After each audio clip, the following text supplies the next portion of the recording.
Hi there. It's been a little while since I did one of these things. As you can see, we are in the closet today.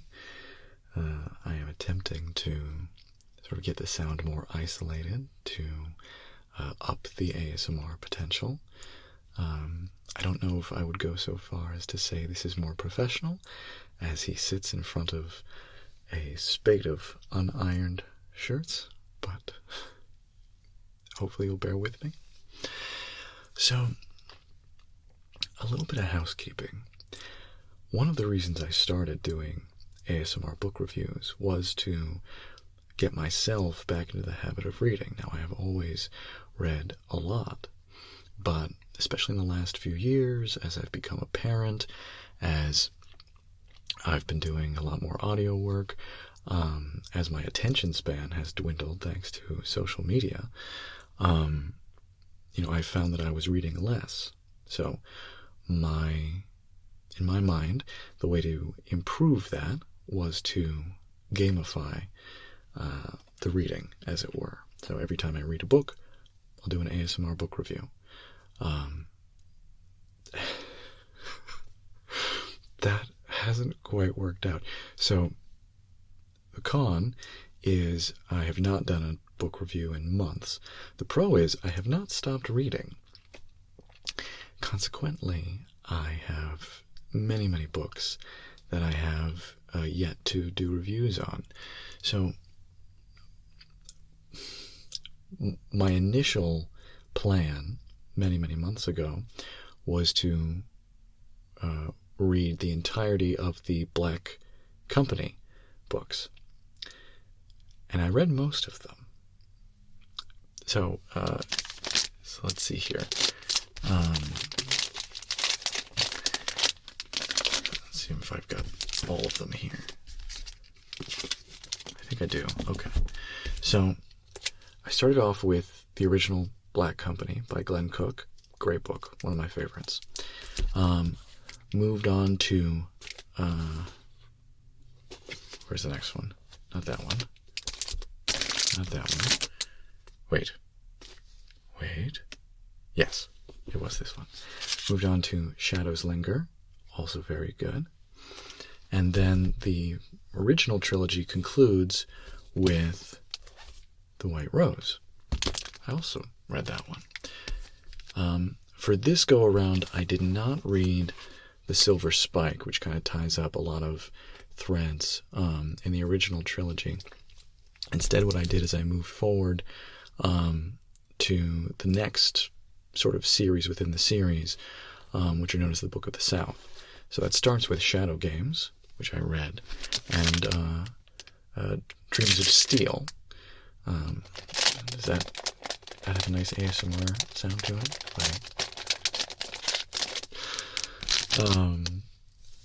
Here's the problem with the Black Company from this reader's perspective.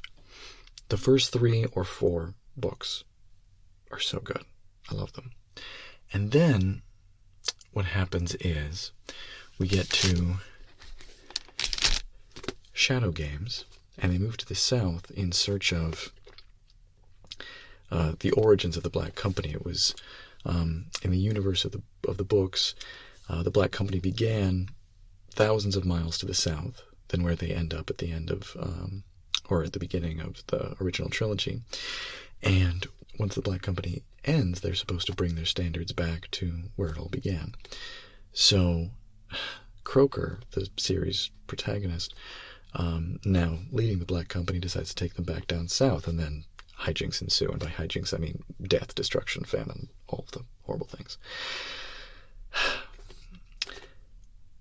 What makes the Books of the South a more difficult read for me, and I know some people like them and even prefer them over the Books of the North, is that the Books of the North take place, there's a very clear setup. They go into the northern continent, they fall into the service of the Lady, which is sort of like a Lady Sauron type, but not quite, and then they end up rebelling against her, and falling in with the White Rose. So the first 3 books take place over many years, and there's a real there's a conclusion there. Obviously, it continues, but it's, the story, as far as it was being told, is wrapped up.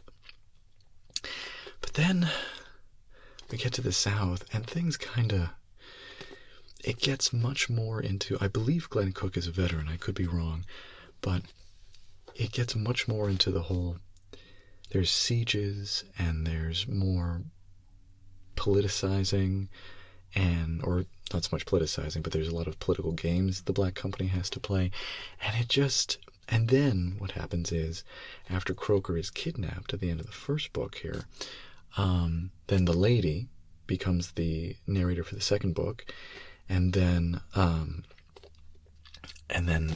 a younger member of the Black Company becomes the narrator for the rest of the series, and it's just not as good. So I think I'm 2 or 3 books away from finishing the series, and I've just been stuck on it. I can't move forward. So that's one reason why I haven't done. What I'm planning to do is to do a whole retrospective of the Black Company Chronicles, but I gotta finish it first.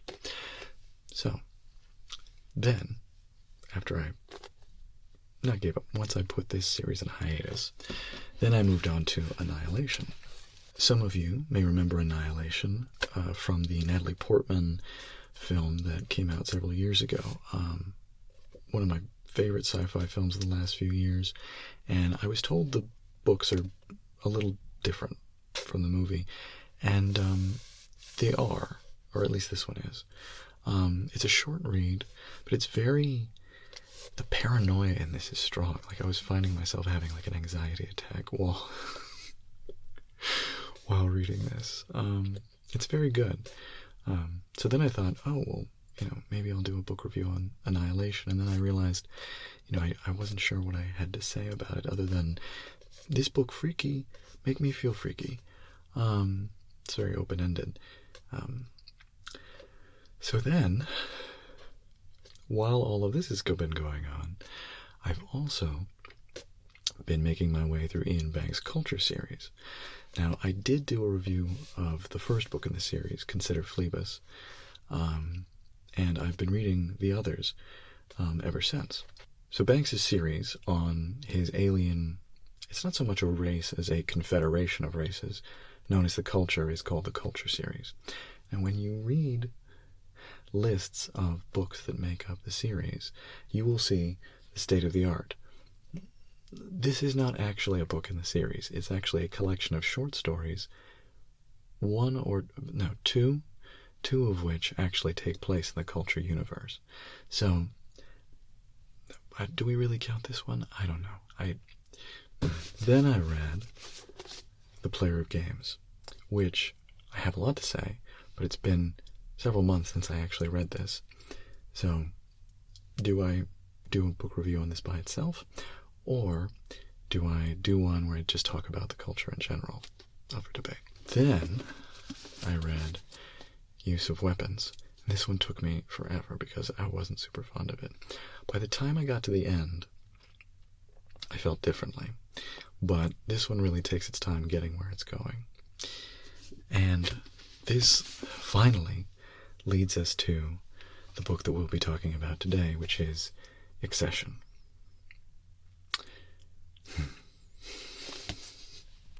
So, I have read enough Culture books at this point that I think I can safely say I enjoy the setting and the characters of Banks's Culture books more than I enjoy the plots in general. Excession is the epitome of this.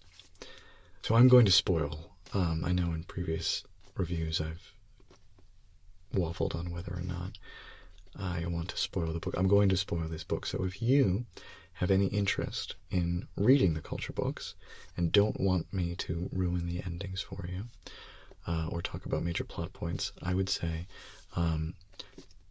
it's good. It's not my favorite. I would recommend it with caveats. And the caveats are what I'm going to talk about today. put this? This is the book I wanted to read. When I think the way that I found out about the Culture series was I stumbled on a random Reddit thread where people were talking about underrated sci-fi series, and they mentioned the Culture, and people were talking about how incredible the minds were. Now, the minds in these series are the ones who, for lack of a better word, run the Culture. The Culture doesn't necessarily have a government. They're post-currency, they're post-scarcity. Human beings, or what we would consider human beings in the Culture, can live to about 300 to 400 years old. They have all these glands that have been genetically engineered into their brains. They can make themselves feel any drug they want. They can change their sex. It's a process that happens over the course of a year. Many people in the Culture, over their centuries-long lives, will bop back and forth between being male or being female. They can choose when to get themselves pregnant with a partner. They can put the pregnancy in stasis. They can abort the pregnancy if they want. All of this stuff, they have mastery of their own biology. And this is all very interesting, but most people in the Culture live lives of leisure. They don't need to do anything else. So the conflict usually comes in what's known as the contact organization. And also within the contact, there's sort of the special forces unit, which is known as special circumstances. But the minds are these, what we would call an artificial intelligence, but it's artificial in so much as it is manufactured. But their brains literally, their computing power has to be housed in hyperspace. That's how incredibly advanced they are. And most of them exist as these miles and miles and miles long ships that just float through space, usually with, hundreds of thousands or even millions of people on board. And the minds, rather than being these sort of Terminator-esque robots, they have interests, they have hobbies, they view taking care of people as, on the mildest side, they view it as an honor and fun, and on the less positive side, they view it as sort of like a mild annoyance that sort of needs to be done. So the way Excession was explained to me was that, all of the Culture books, mostly, the minds are part of the story, but they usually are centered around people within the Culture who were scooped up by contact or by special circumstances to accomplish some sort of goal. But Excession is about the minds. And I was like, oh, that's great. The way that it was explained was that vast portions of this book take place in essentially email exchanges between these minds, these galaxy-sized brain robots who, talk to each other. And that is true. This book is mostly about the minds. But so here's the basic plot of Excession. The minds discover that there is an anomaly somewhere in space, somewhere within the galaxy. Something which they refer to as an excession. Now, this is something which defies their knowledge of physics, which is really saying something, because these beings are immensely powerful and immensely intelligent. They are able to utilize hyperspace and infraspace, which are two different things. Ultraspace and hyperspace. No. Ultraspace and infraspace, which are both part of hyperspace, which is how the minds are able to do faster-than-light travel in this. The Excession is some kind of entity or device which is able to do things that the minds can't even comprehend how it's possible. So what we have is the Culture has been represented as one of, if not the most advanced technological society in their galaxy. Now, there are elder civilizations which may be more advanced, but what they do is what's called sublime. they move up into another level of hyperspace and choose not to have anything to do with material affairs. And so the way that Banks has outlined the mechanics of his universe is that, I realize we're getting off track here, but it's important to understand the plot. In as simple terms as I can explain it, the way that Banks envisions the multiverse is that think of a donut. And in the middle of the donut is this sort of ever-exploding center of all creation, not just our universe, but all universes. And universes, baby universes, are born out of this center, and they travel along the surface of this donut, or within it, if they're smaller universes. And then after eons of time, what they do is they end up contracting and flowing back into this central spark to be, reborn again. So basically, that's what the Big Bang is. Now, what's important to understand here is that as intelligent as the minds are, they're able to patch into the energy grid, which exists between all of these universes. And that's how they are able to achieve such vast feats of power. What they can't do is they cannot travel between these universes. And why that's appealing is that even if you are an extremely advanced machine that can survive for millions, if not billions of years, eventually you will experience the death of your own universe. But if you had the ability to tunnel between these realities, you could just bop down into a younger universe and do that indefinitely, and then you would be immortal. What the Excession is from their scans, the minds realize this thing can do that. This thing is connected to both ultraspace and infraspace. So ultraspace is the hyperspace area above their universe, and infraspace is the one below the universe. The Excession can connect to both of these things, and also doesn't seem to have any mass. It just does a lot of things that are weird. So what kicks off the plot is the minds are like, we gotta find this thing and figure out, if we can contact it, if we can talk to it, if we can, exploit it in a nice way. And that's where it starts, and that's very interesting. But then there's also this stuff where they end up getting into a war with another alien race. They're kind of like these big, violent jellyfish called the Affront. There's this other plot that involves a couple named Burr and DeGille. There's this other side plot with this woman in contact named Ulver Sage, who is basically the most spoiled princess socialite character that has ever existed in one of these books. And I kept reading this book, waiting for this character to make sense, and she never does. She just kind of sucks for the whole book.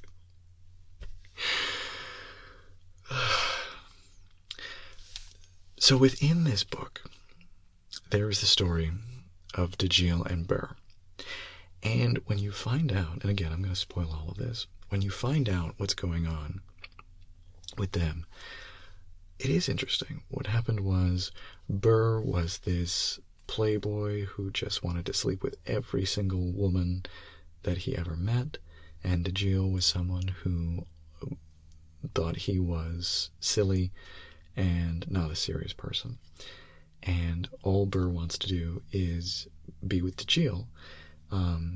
So he doesn't think of it as a conquest, but of course, once he finally does get with her, he does feel a little empty because, of course, he is sort of an empty-headed playboy. But the two of them end up getting this very isolated assignment on this world together, studying this new species, and they end up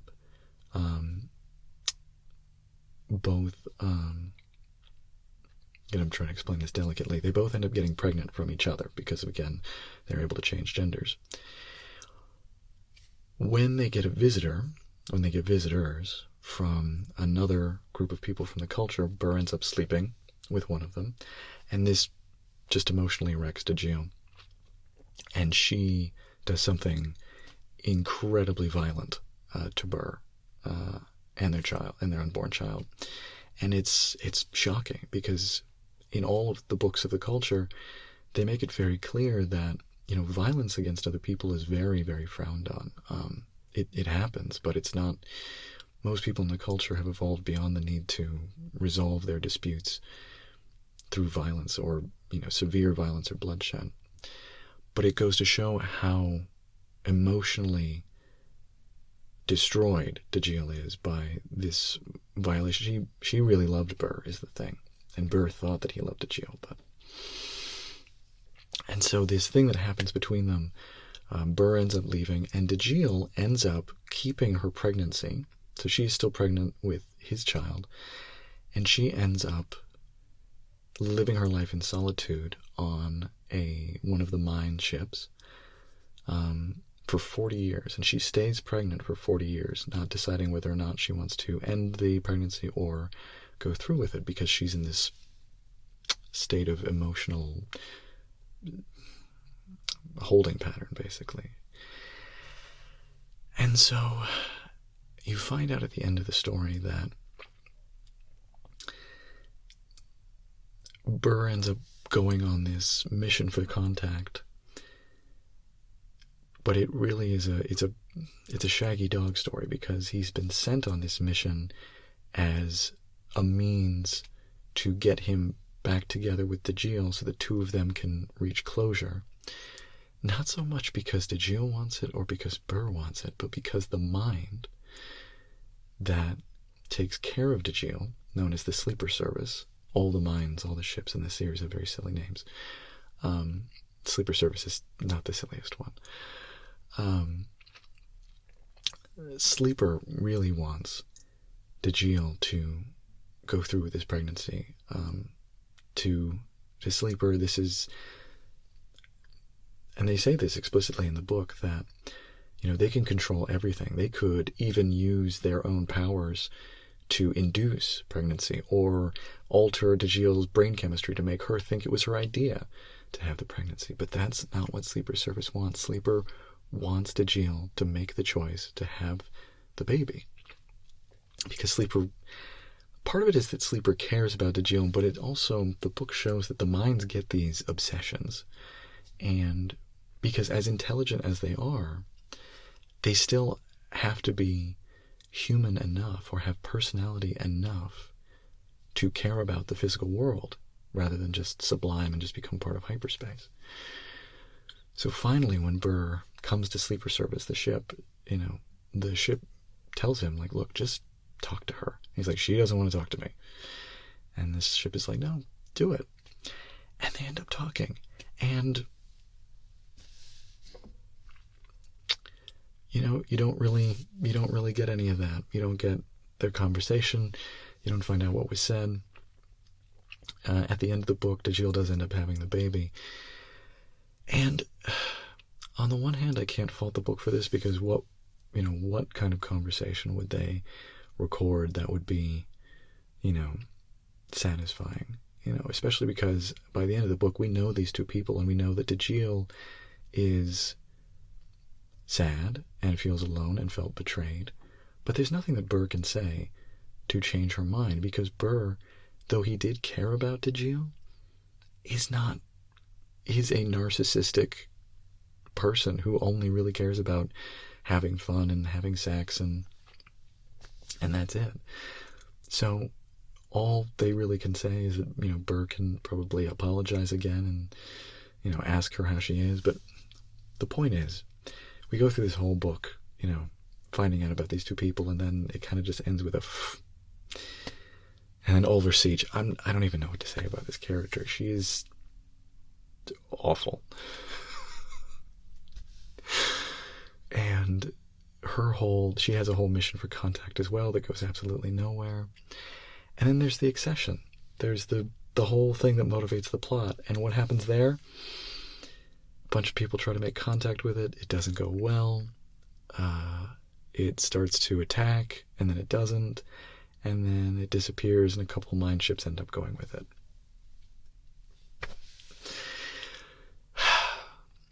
Despite all this, the interactions between the mines is very funny. Much of the book is just made up of the minds talking to each other and either reprimanding each other or, talking about, how strange humans are, or, participating in conspiracies or mini conspiracies or all of these things. I still really like the culture books. I find that I enjoy being in those worlds and, reading about the concepts that Banks has created, because it's fascinating. And, Banks does a great job of sort of luxuriating in the world.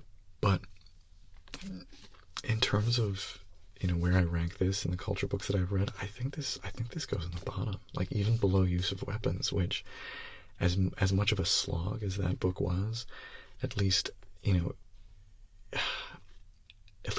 it was saying something about Contact, and it was saying something about, how Contact will use these reprehensible characters to sort of achieve what they want. This felt like a lot of spinning wheels, and it was interesting. Like that's the thing I keep coming back to, and why, overall I do recommend it, is that, if you like spending time with the minds, and you like, reading about these sci-fi concepts that Banks plays with, you'll be happy with this. You'll love it. But my eyes are doing a lot of acting here, which you can't see. But overall, I left this feeling disappointed. I will read the next one in the series, which I think is Inversions, and I'm looking forward to it. But yeah, this, it was a bit of a letdown. I can't lie. So I'm going to add a little tail on here to sort of wrap things up and to say thank you for watching, thank you for listening, and I wish I had more to say about this one, but we've already gone for half an hour, and if you're not asleep already, then I'm doing this wrong. So, good night, and good luck.